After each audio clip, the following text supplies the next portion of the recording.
Hey, welcome back. This is Shah. Let's go ahead and take a look at a video from a YouTuber who I discovered probably like 3 months ago, but I really like him. His channel name is Psych Hacks. Let's go and watch. I'm Dr. Orion Taraban, and this is Psych Hacks, Better Living Through Psychology. And the topic of today's short talk is, I don't want to waste my time. So this is something that men generally hear from women, often older women, women who have entered their 30s, but not always. The idea here is that from her perspective, a relationship that doesn't have a high likelihood of ending in marriage and children is not worth investing in. Since her biological clock is ticking, her time is an increasingly precious resource, and she can no longer spend it with men who are not prepared to give her what she wants. Such men are time wasters. This is something that, I think most guys definitely encounter in dating. I mean, I know I have, I see a lot of, women will even put on their profiles like they're looking for marriage and kids or this and that. But typically, I think once women are hitting their 30s, that starts to be put on overdrive. And to be honest, the way that makes me feel as a guy is puts me on the defensive a little bit, because I don't want to like enter something where I feel like there's pressure to do that stuff fast. So a lot of these people were probably in relationships for like 5 years, 6 years, maybe even longer. And then that ended. And then they had this whole thing about wanting to get married and have kids, and it didn't happen for them. So in their mind, they're trying to fill this hole with somebody in order to get married, get kids, get the house, and feel like they're back on track with whatever society says is, the normal timeline for this kind of thing. So for me, I see that and I'm like, ooh, no. Like, it could lead to like disaster. All right. Well, I have a few unconventional takes on this topic. Let's get into it. First, I can begin with the most obvious one, namely, it's not actually possible for someone else to waste your time. You can waste your own time, but someone else cannot waste your time without your permission. Take one of these episodes, for instance. Even if I were to set out with the explicit intention to waste your time by, say, rambling tangentially or reading a string of random numbers or talking total nonsense, I couldn't actually do it without your participation. Like, I couldn't force you to sit there and waste your time without your consent. And if I weren't providing value, you would probably think I was acting ridiculous and move on to another episode after a certain amount of time. Externalizing responsibility for that decision by arguing, well, I wasted your time because of my content or my intentions, would be immature, as it would be an abnegation of personal responsibility. So no one can actually waste your time, even if that is their explicit intention, without your consent. I think when it comes to time wasting, it's all about people like that aren't able to just cut off the loss, and as time goes on, more and more investment of time is put into this, and it gets harder and harder and harder to leave. And I mean, when someone does leave, then there might be a lot of resentment there, because then they're like, this person wasted my time. Now, the pushback that I usually get from this position is that some men actually are time wasters, Orion, because they are flat out deceitful. Like, this man lies right to your face and says things like, oh, sweetie baby, I love you. You're the only one for me. I want you forever and ever. I want to start a family with you, but I'm just not ready yet. What's interesting about that is when it comes to dating,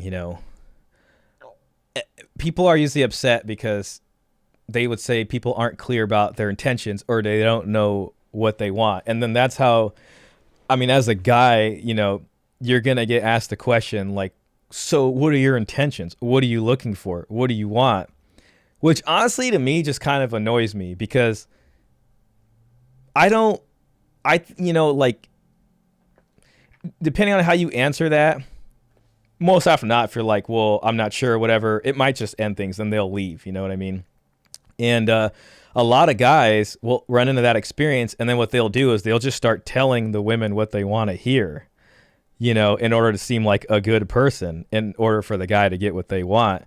And then they're able to carry this on for some amount of time, And then in the end, when they don't deliver on the promises they made, that creates a lot of resentment and anger from the woman. Then you have this resentful, angry woman back out on the dating market, and then you run into her. Or whatever. And to make this the most egregious possible example, let's even assume malice, like the guy has no real intention of ever making good on any of these promises. Even in this case, even in the most extreme example of this phenomenon, the woman is still responsible, not entirely, but mostly responsible for wasting her time. Unpopular belief, but if you believe a lie, it is to some extent your fault for believing the lie. That is, it's your responsibility for not exercising appropriate discernment with respect to what you choose to believe. Now, I think guys will encounter a mini version of this when they're dating someone, like that might just be using them for like a free meal, or like you go on a date. That's why I always advise against doing dinner dates on a first date. I'm so not about that. But maybe the guy goes on a few dates, spends a few $100s, and then the woman's like, hey, I think we should just be friends. And it was all kind of a waste of time and money, and it's really annoying. This is kind of, and if you complain about that, you can complain about that and you can be like, hey, that's messed up. Why do they lead you on? But complaining about it doesn't really do anything. And it is on us for opening the wallet and paying $200 or $100 or whatever that amount is, depending on where you go at a restaurant on a first date, depending on what you guys do. They didn't put a gun to our head, but we were gambling on something and it didn't go through, so that's going to be pretty much what guys usually hear. And what he's basically saying is, like, when this happens to women, they get it really bad on the back end. 'Cause a guy's going to encounter a bunch of women that are going to do this, and it's going to happen, and then it's going to be done. But then a woman, she might encounter a guy that's going to lead her on for 8 years and then just be out of there after that. Now she's, pushing 30 and is maybe not, in the time frame of her marriage goals. So it happens to both sides in its own unique way. But he's basically saying, given the same advice that comes to guys when we get led on some dates, that, well, it's on you, like you should have been looking at this more critically, and you should have been able to cut the rope and just take the loss on the investment and leave earlier. But they didn't do that. Some liars are very convincing, and some of us have to learn this lesson the hard way, but that's the way it is. Think about it. How could someone tell you exactly what you wanted to hear? Could it possibly be because you made it very obvious what you wanted to hear? Or could it be that you punished the truth and therefore were asking to be lied to?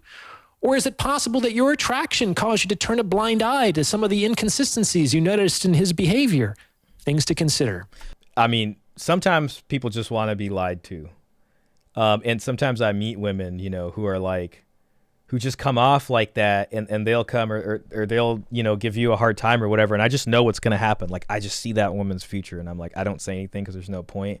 But it's like, man, I know that person's going to meet a guy who's going to tell them everything they want to hear, and they're going to get screwed over, and it really comes, being able to stand up for yourself in this way comes from first being able to be honest to yourself. So someone is lying to these people, but then at first it's like him talking about this attraction and then them being so attracted and not looking at the red flags or whatever. It's also from them lying to themselves first that puts them in this position.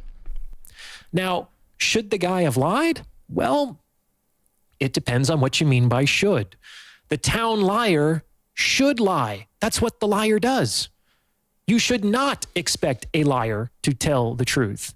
Expressing moral indignation is wasted emotion and would be energy better spent improving your discernment. Believing that people shouldn't lie or steal or cheat or betray is believing in a world that doesn't exist. Rather than exhort reality to be other than it is, learn to navigate that reality more successfully. That's an interesting point, and it makes me think of like another example. It's like, people shouldn't steal. And it's like, yeah, if someone steals and they get caught, they should definitely be punished because stealing is for sure wrong. I mean, I think we as a society agree on that for the most part. But, you know, should I be walking around in a really like bad neighborhood wearing a $20,000 Rolex on my hand at night, you know, and then be surprised or angry when someone robs and be like, how, you know, why would people steal? At a certain point, I got to be like, why was I walking around with a $20,000 Rolex on my wrist in this neighborhood in this part of town? I knew that was really bad, and it got certain point. Someone's gonna be like, "Man, what were you doing? Like, you got what, you know, you wanted to play that game and you lost." Externalizing responsibility for that obligation by remaining in a victim role communicates that you, in effect, still haven't learned your lesson. And this means that you will likely re-experience that victimization until you do so. Now, man, that's so true. Some people are just perpetual victims. Now, before I go any further, if you're liking what you're hearing, please consider sending this episode to someone who might benefit from its message, because it's word of mouth referrals like this that really help to make the channel grow. And you can also hit the super thanks button. It's the 3 little buttons in the lower right-hand corner of the video, and tip me in proportion to the value you feel you've received from this episode. Guys, remember to subscribe to PsychHack's channel. I'm going to put the link to his video in the description down below. I really like this channel. This helps to make this all happen, and I really appreciate your support. Now, another problem with the idea of having your time wasted is that it suggests on some level that if a relationship isn't a forever after affair, if it doesn't end in marriage and a lifelong partnership with the two of you holding hands on your deathbed, using your last breaths to communicate your undying love and commitment for each other, then the relationship is a failure and a waste of time. This is something that we really need to examine carefully, because the fact of the matter is that all relationships end, and the longevity of a relationship cannot be the primary metric of success. I know many perfectly stable, unhappy marriages, thank you very much. If a person is going to invalidate all the good a relationship provided simply as a consequence of the fact that it ended, or the fact of how it ended, or the fact that it didn't provide everything we would have liked, then that person is very stupid. And that person is stupid because she has robbed herself of a significant portion, months or even years, of her own life. It's immensely self-disrespectful to judge one's own experiences and decisions as valueless and wasted because of whether or how a relationship ended. This attitude is almost monstrous and should be closely examined. You know, I think a lot of the trouble for this comes out of people who have a very transactional view on relationships, you know.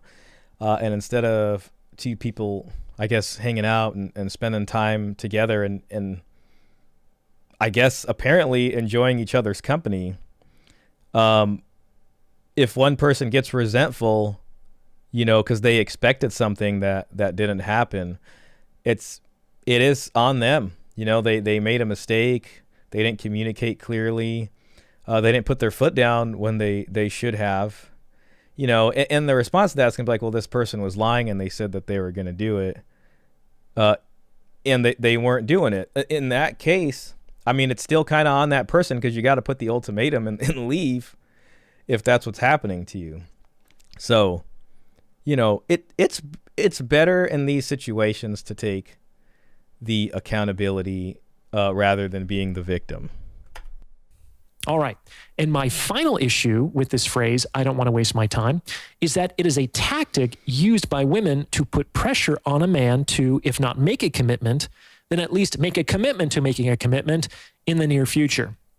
I've spoken with many men who have made significant commitments to women out of guilt and pity for the woman's circumstances, namely that she is running out of time with respect to her reproductive window. Listen to me, men.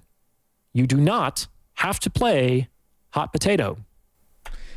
I definitely agree with that. You should definitely not sign a marriage contract which merges all of your finances and things with them because you're feeling pressured. I think ultimately a lot of this comes down to pressure. You know, when I think about, like, if you look at like marriage and what it has become today, the culture that we live in and the way, you know, technology has affected things like birth control and all these things, the landscape's changed a lot, you know. And it's weird because we live so non-traditionally, but then this one aspect, people want to go back to this traditional aspect of marriage when they've been living non-traditionally this whole time, and it just doesn't seem to work with the way our lifestyles are now. So back in the early days, I think in the 50s, you know, people got married young. People got married in their early 20s. You know, I think it was age 20 for women, 23 for men. Nowadays, I think it's like 27 for women and 30 for men, or around there, the average ages of marriage. And it's just kind of backwards, you know? So it's like you're spending the time, you're doing all this stuff, and then, you know, then you're trying to beat the buzzer, you know, at the end of the game, and hopefully, you know, make this Hail Mary happen.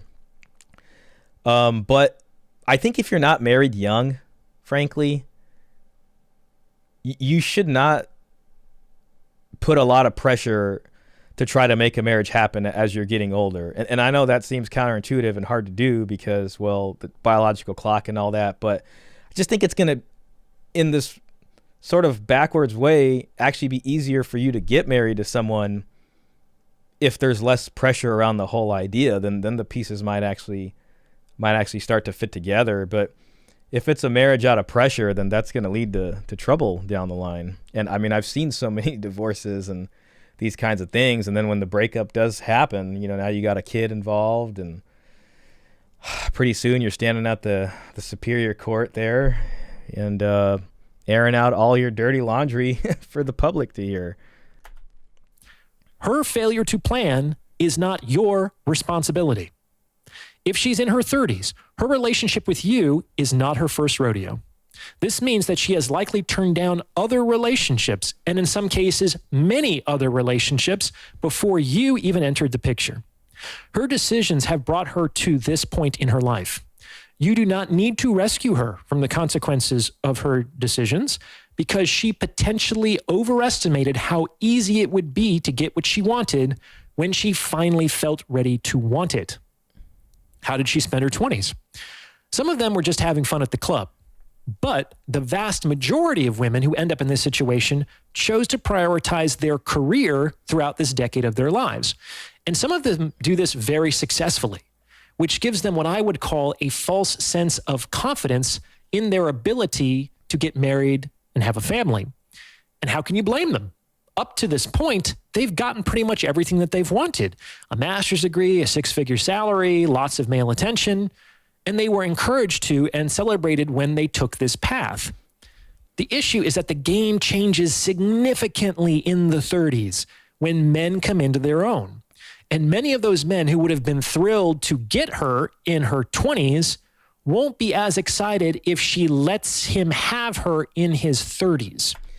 You know, and it goes back to men and women, at least for me, like getting married young, especially with this concept of like high value man and all these kinds of things going around nowadays. Like, used to be men on average in the 50s got married at 23, you know. People used to get married young, and now it's much later, and I feel like the cart is put before the horse in the sense that people got married young and they grew together, you know. Like, maybe it wasn't immediately obvious that this man would be really successful or not, you know, but they still got married and they stuck it out, and they walked up the mountain together to get to the top, you know. Nowadays, it's like people want to see a man at the top, and then they want to try to lock that guy down. But what they don't understand is, like, once that guy's at the top, you're not the only one. And then, you know, there's all these other women giving that guy attention, and it's going to be really hard at that point. Or, you know, if you have been through a lot of relationships or are really hurt from the past, you know, a man might see that and think like, I don't know if I want to marry someone like this. It seems like they have a lot of unresolved trauma, you know, and it's just not very attractive. I always think of a metaphor of an apple, you know. When you first meet a woman for the first time, and what I see is a nice bright red apple. man, it looks so juicy and I just want to take a bite out of it, you know? And then we start talking, and then you know, if she starts saying things like my ex this, my ex that, you know, time waster this, and all these kinds of things this guy's kind of talking about that upsets them. That image in my mind of like this bright red apple that I want to take this huge bite of starts to look like, you know, when you see one of those eaten apples that like just the top and the bottom are left. That's what it starts to look like in my mind. And then you start thinking like, man, why should I go through all this trouble for this like half-eaten apple, or you know, almost fully eaten apple, when someone else already got the best parts of it before? Why should I go through this now? You know, and guys, people still get married, but you know, there are problems that occur with that, you know. So it's best to just try to be, just take the pressure off, I think, a little bit, and just sort of accept where you are. And who knows, maybe if those things are meant for you, then they'll happen, you know, in a way that's not so forced. If they want it all, women would be smart to go after marriage first. If they still feel like they're missing out, they can always be employees in their 30s. That's very true. You know, looking back, you know, I'm 33 now, and getting married early, I think, would have been way smarter. I mean, if you get married in your early 20s, even as a guy, it's smarter for you because you guys are married. If it doesn't work out, you're getting divorced by about age 25, 24. Maybe you figure that out by then. And, you know, there's not much assets to split up. I mean, you guys aren't that rich yet. But if it's later on, then there's a lot more on the table, and there's a lot more to leverage at that point. So it only gets tougher as you get older. I had a number of hot takes in this one, but I think there's a lot of truth in this episode. What do you think? Please let me know in the comments below. And guys, make sure to check out his channel, Psych Hacks, and give him a subscribe, and check out his videos. They're really well put together, and I definitely want to react to more of them. So anyways, let me know what you guys think. Hit the like button, hit the subscribe button, leave a comment down below. I'm trying to get this channel to at least 1,000 subscribers. We're at 896 right now. So, hey, if you can take the time to hit that subscribe button, that'll mean a lot to me. Take it easy, guys.